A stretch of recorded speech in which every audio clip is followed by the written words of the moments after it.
இன்றைய முரளியில் பாபா ரொம்ப ஆழமான ஒரு ரகசியத்தை சொல்கிறாரு. 21 ஜென்மத்திற்கு சுகத்தின் ஆஸ்தியை கொடுப்பதற்காக நான் வந்திருக்கேன். இப்போ 21 ஜென்மத்தினுடைய சுகமானது ஞானத்தின் மூலமாக தான் கிடைக்குதுன்றார். இந்த சமயத்தில் சுயம் பகவான் சரி எது தவறு எது, ஞானம் என்றாலே புரிதல், அறிவு. அறிவுனா என்ன? நல்லது என்பது தான் அறிவு.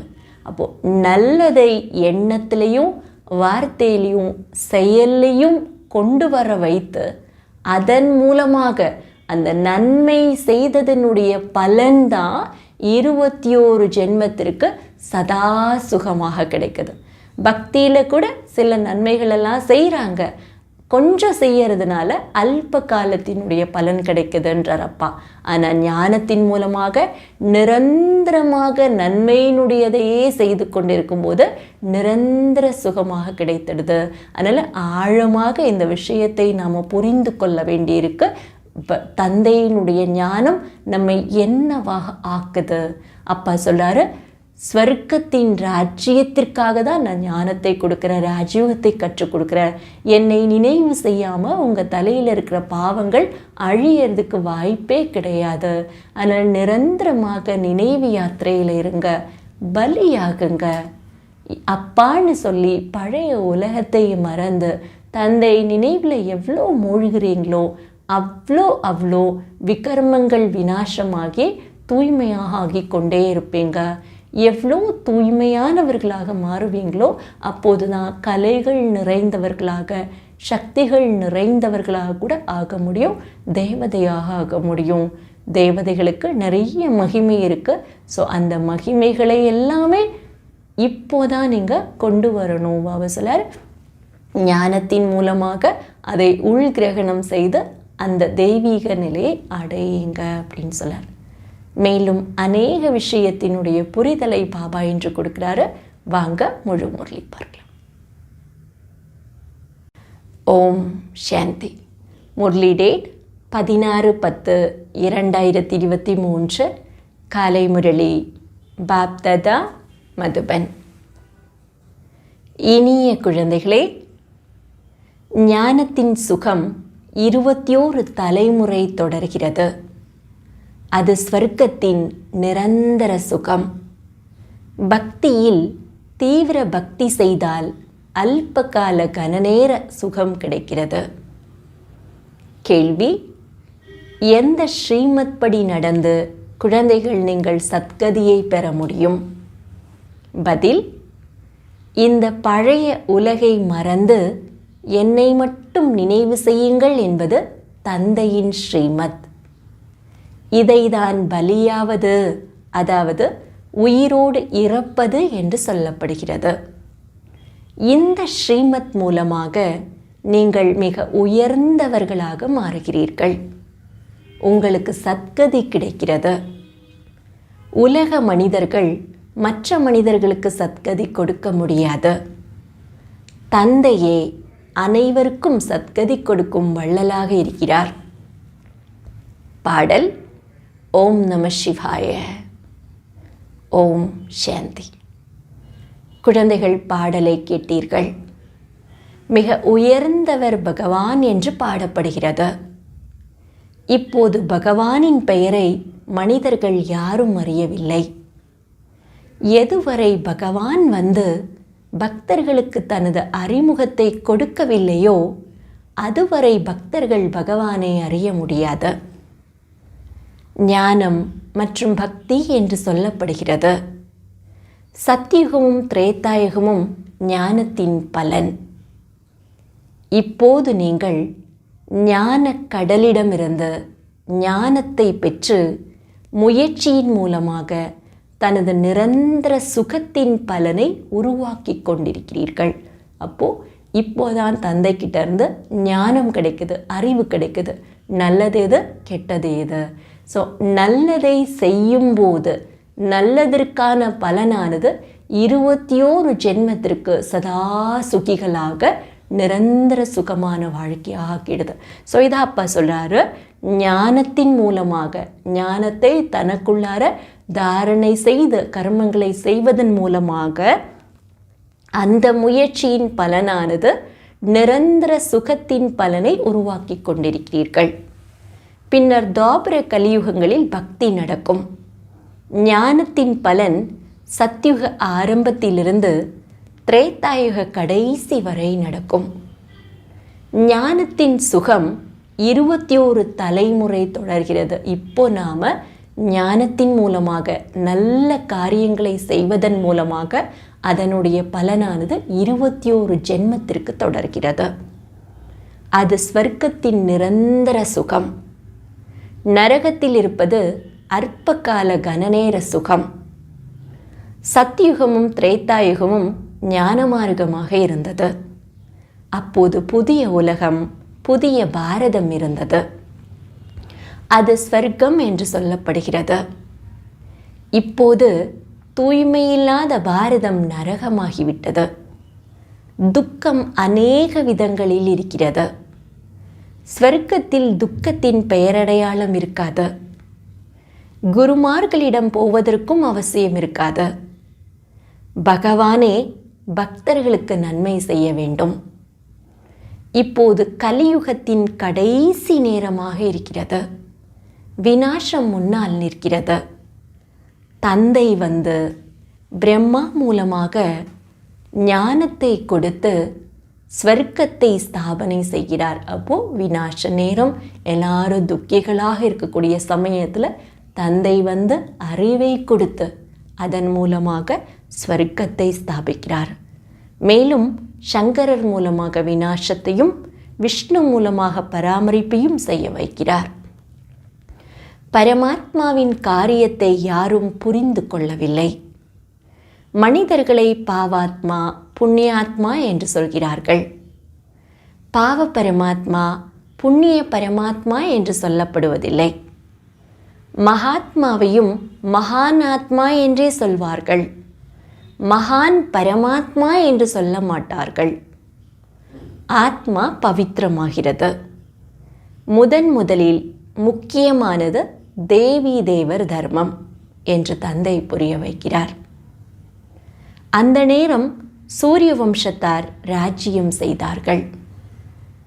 சந்திரவம்சிகள் இருக்கவில்லை. ஒரே தர்மம் இருந்தது.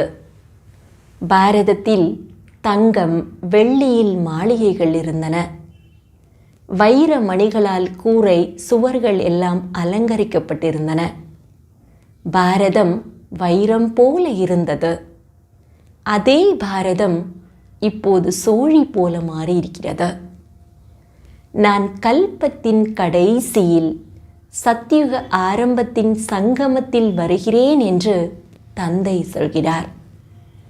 பாரதத்தை தாய்மார்கள் மூலமாக மீண்டும் ஸ்வர்க்கமாக மாற்றுகிறேன். நீங்கள்தான் சிவசக்தி பாண்டவ சேனை. பாண்டவர்களின் அன்பு ஒரு தந்தையோடு இருக்கிறது. அவர்களுக்கு தந்தை கற்பிக்கிறார். சாஸ்திரங்கள் போன்ற அனைத்தும் பக்தி மார்க்க பொருட்கள். அது பக்தி மார்க்கம். இப்போது தந்தை வந்து அனைவருக்கும் பக்தியின் பலனாக ஞானத்தை கொடுக்கிறார். அதன் மூலம் நீங்கள் சத்கதிக்கு போகிறீர்கள். சத்கதி கொடுக்கும் வள்ளலான தந்தை அனைவருக்கும் ஒருவராகவே இருக்கிறார். தந்தையையே ஞானக்கடல் என்று சொல்கிறார்கள். மற்றபடி மனிதர்களுக்கு முக்தி, ஜீவன் முக்தி கொடுக்க முடியாது. இந்த ஞானம் எந்த சாஸ்திரத்திலும் இல்லை. ஒரு தந்தையை மட்டுமே ஞானக்கடல் என்று சொல்கிறார்கள். அவரிடமிருந்து நீங்கள் ஆஸ்தி பெறுகிறீர்கள். ஞானக்கடல் கிட்ட இருந்து தான் ஞானம் என்ற ஆஸ்தியை பெற்று சுகத்தை அடைகிறோம். பின்னர் அனைத்து குணங்களும் நிறைந்தவர்களாக 16 கலைகள் சம்பூர்ணமாக மாறிவிடுவீர்கள். இது தேவர்களின் புகழ். லக்ஷ்மி நாராயணர் 16 கலைகள் சம்பூர்ணமானவர்கள். ராமர், சீதை 14 கலைகள் உடையவர்கள். இது படிப்பு. இது ஒன்றும் பொதுவான சத்சங்கம் கிடையாது. சத்தியமானவர் ஒருவரே. அவரே வந்து சத்தியத்தை புரிய வைக்கிறார். இது பதீத்த உலகமாக இருக்கிறது. பாவன உலகில் பதீத்தர்களே இருப்பதில்லை. பதீத்த உலகில் பாவனமானவர்கள் இருப்பதே இல்லை. தூய்மையாக மாற்றுபவர் ஒரே ஒரு தந்தை மட்டுமே. சிவாய நமஹ என்று ஆத்மா சொல்கிறது. சும்மா யாரும் தந்தையை நமிக்கிறது வணங்கிறது கிடையாது. ஆத்மாவுக்கு பரமாத்மநாதன் கிட்ட இருந்து தான் எல்லாமே கிடைக்குது. அதனால தான் சிவனை நான் வணங்குகின்றேன் என்று ஆத்மா வணங்குது. ஆத்மா தனது தந்தைக்கு நமஸ்தே சொல்கிறது. ஒருவேளை சிவன் எனக்குள் இருக்கிறார் என்று யாராவது சொன்னால் அவர் யாருக்கு நமஸ்காரம் சொல்கிறார்? இந்த அஞ்ஞானம் பரவி இருக்கிறது. இப்போது குழந்தைகள் உங்களை தந்தை திரிகாலதர்ஷிகளாக மாற்றியிருக்கிறார். எல்லா ஆத்மாக்களும் எங்கே இருக்கின்றனவோ அதுதான் நிர்வாணதாமம். இனிய வீடு என்பது உங்களுக்கு தெரியும். ஆத்மாக்கள் வசிக்கக்கூடிய ஸ்தானம்தான் நிர்வாணதாமம், இனிமையான வீடு. முக்தியை எல்லோரும் நினைவு செய்கிறார்கள். அங்கே நாம் தந்தையோடு இருக்கிறோம். இப்போது நீங்கள் தந்தையை நினைவு செய்கிறீர்கள். சுகதாமத்திற்கு சென்றால் அங்கே தந்தையை நினைவு செய்ய மாட்டீர்கள். இப்போது இது துக்கதாமம். எல்லோரும் துர்கதியில் இருக்கிறார்கள். புதிய உலகில் பாரதம் புதியதாக இருந்தது, சுகதாமமாக இருந்தது. சூரியவம்ச சந்திரவம்ச ராஜ்யம் இருந்தன. லக்ஷ்மி நாராயணர் மற்றும் ராதா கிருஷ்ணருக்கு இடையே என்ன சம்பந்தம் என்பது மனிதர்களுக்கு தெரியாது. அவர்கள் தனித்தனி ராஜ்யங்களின் ராஜகுமார் ராஜகுமாரியாக இருந்தார்கள். அவர்கள் தமக்குள் சகோதர சகோதரி கிடையாது. அவர்கள் தனியாக தனது ராஜதானியில் இருந்தார்கள். ஸ்ரீகிருஷ்ணர் தனது ராஜதானியின் ராஜகுமாரராக இருந்தார். அவர்களுக்கு சுயம்வரம் நடந்த போது லக்ஷ்மி நாராயணர் ஆனார்கள். சத்யுகத்தில் ஒவ்வொரு பொருளும் சுகம் கொடுக்கிறது. கலியுகத்தில் ஒவ்வொரு பொருளும் துக்கம் கொடுக்கிறது. சத்யுகத்தில் யாருக்கும் அகால மரணம் ஏற்படுவதில்லை.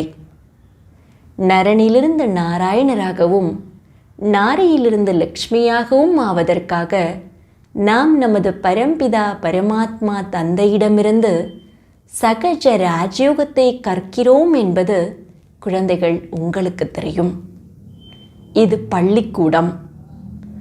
அந்த சத்சங்கம் போன்றவற்றில் எந்த குறிக்கோளும் இருப்பதில்லை. வேத சாஸ்திரங்கள் போன்றவற்றை சொல்லிக்கொண்டே இருக்கிறார்கள். தந்தையின் மூலமாக நீங்கள் இந்த மனித சிருஷ்டியின் சக்கரத்தை இப்போது அறிந்து கொண்டீர்கள். தந்தையே ஞானம் நிறைந்தவர், ஆனந்தம் நிறைந்தவர், கருணையுடையவர் என்று சொல்கிறார்கள். ஓ தந்தையே, வந்து கருணை காட்டுங்கள் என்று பாடுகிறார்கள். ஹெவன்லி காட்ஃபாதரே வந்து சங்கம யுகத்தில் ஹெவனை ஸ்தாபனை செய்கிறார். ஸ்வர்க்கத்தில் மிக குறைவான மனிதர்கள் இருப்பார்கள். மற்றபடி இங்கிருக்கும் அவ்வளவு பேரும் எங்கே போவார்கள்? தந்தை எல்லோரையும் முக்தி தாமத்திற்கு அழைத்து செல்கிறார். ஸ்வர்க்கத்தில் பாரதம் மட்டுமே இருந்தது. மீண்டும் பாரதம் மட்டுமே இருக்கும். பாரதம் சத்திய கண்டம் என்று இங்கே பாடப்படுகிறது. இப்போது பாரதம் ஏழையாகிவிட்டது. ஒவ்வொரு பைசாவிற்கும் பிச்சை எடுத்துக்கொண்டே இருக்கிறார்கள். பாரதம் வைரம் போல இருந்தது, இப்போது சோழி போல மாறிவிட்டது. இந்த டிராமாவின் ரகசியத்தை புரிந்து கொள்ள வேண்டும். நீங்கள் படைக்கும் தந்தையையும் அவரது படைப்பின் முதலிடை கடையையும் அறிந்திருக்கிறீர்கள்.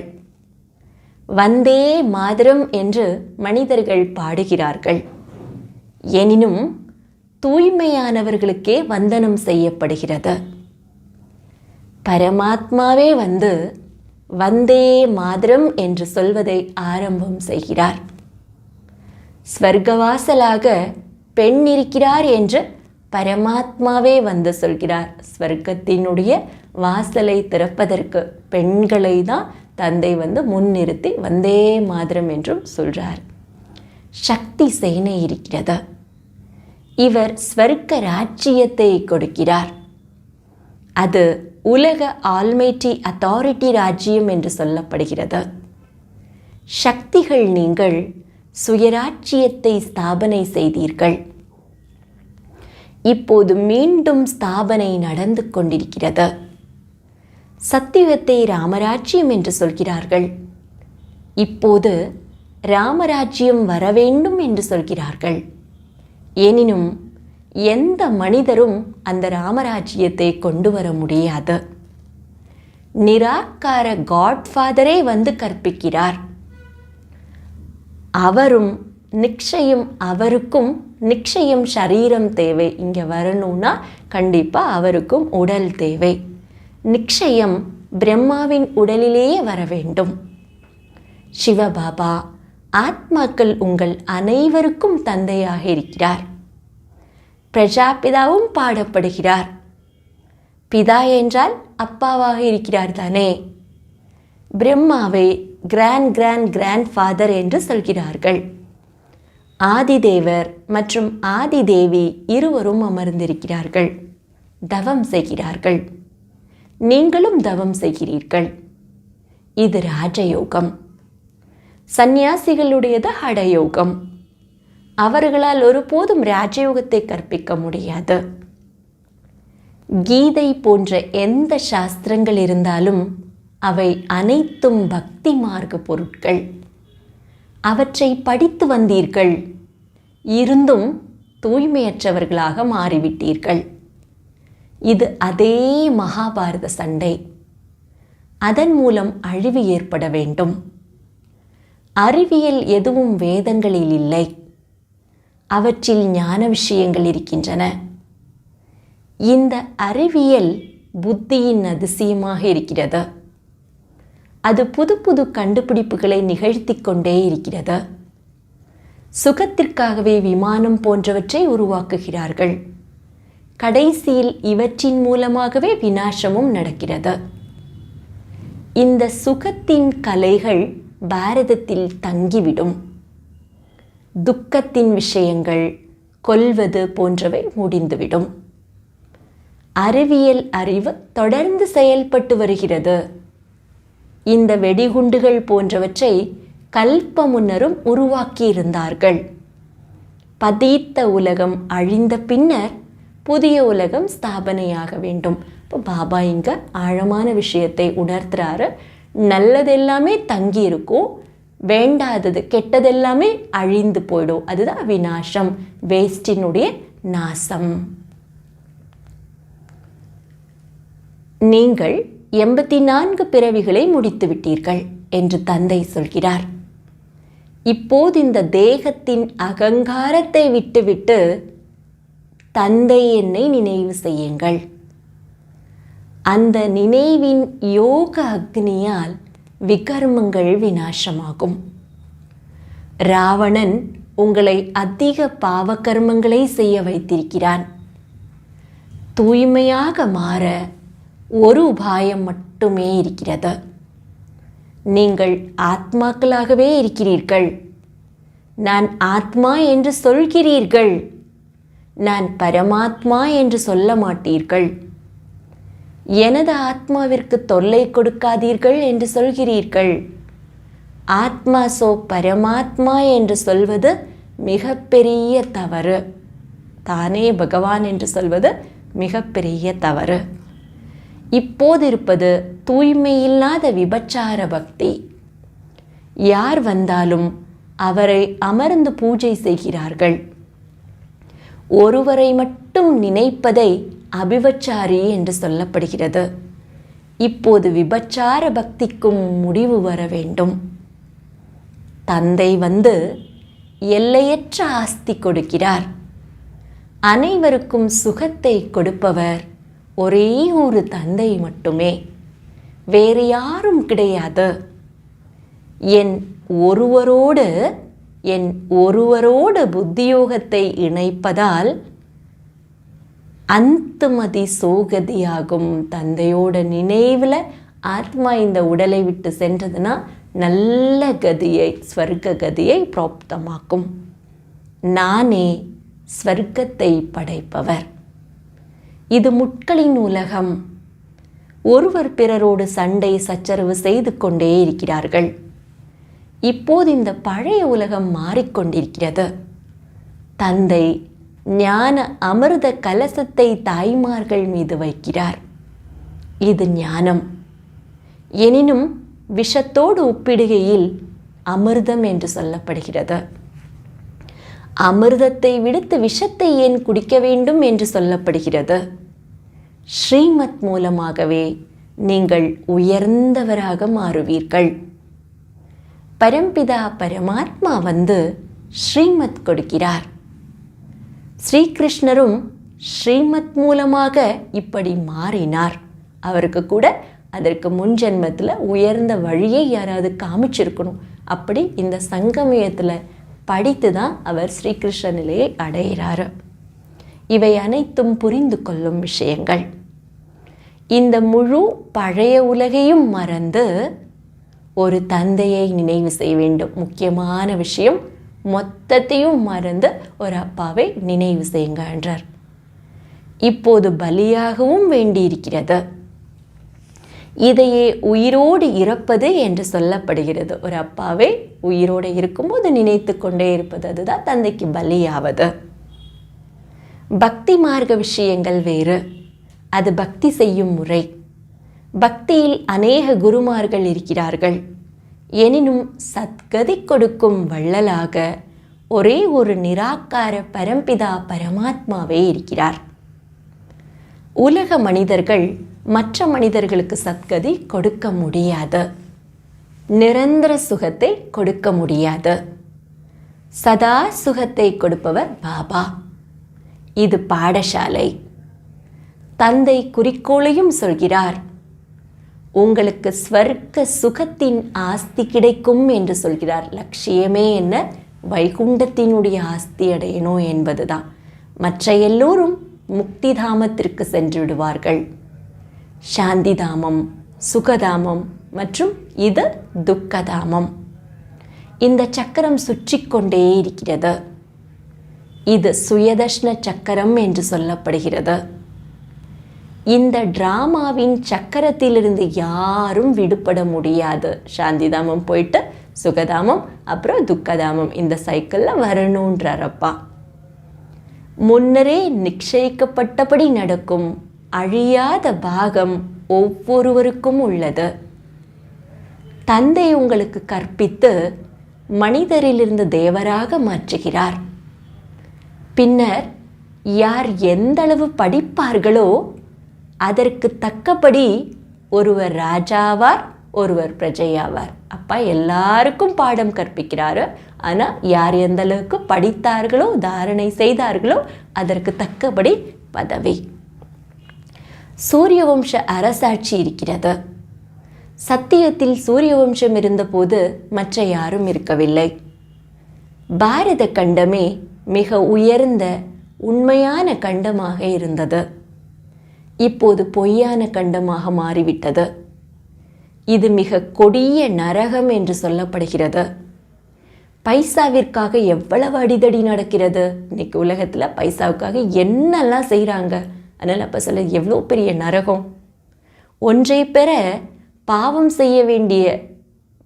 செய்ய வேண்டியபடி அங்கே கிடைக்காத பொருளாக எதுவுமே இருப்பதில்லை. சத்தியத்தில் பாவம் செய்து அடையிற மாதிரி எதுவுமே இருக்காது. இந்த தாய்மார்களை வைத்து தந்தையே இந்த கீழான உலகை மேலான உலகமாக மாற்றிக்கொண்டிருக்கிறார். இவர்களை தந்தை வந்தே மாதரம் என்று சொல்கிறார். வந்தே மாதரம் என்று சந்நியாசி சொல்வதில்லை. அவர்களுடையது எல்லைக்குட்பட்ட சந்நியாசம். இது எல்லையற்ற சந்நியாசம். முழு உலகையும் புத்தியிலிருந்து சந்நியாசம் செய்ய வேண்டும். எல்லையற்ற சந்நியாசம் என்றால் முழு பழைய உலகத்தையே புத்தியின் மூலமாக மறப்பது. சாந்தி தாமத்தையும் சுகதாமத்தையும் நினைவு செய்ய வேண்டும். துக்கதாமத்தை மறக்க வேண்டும்.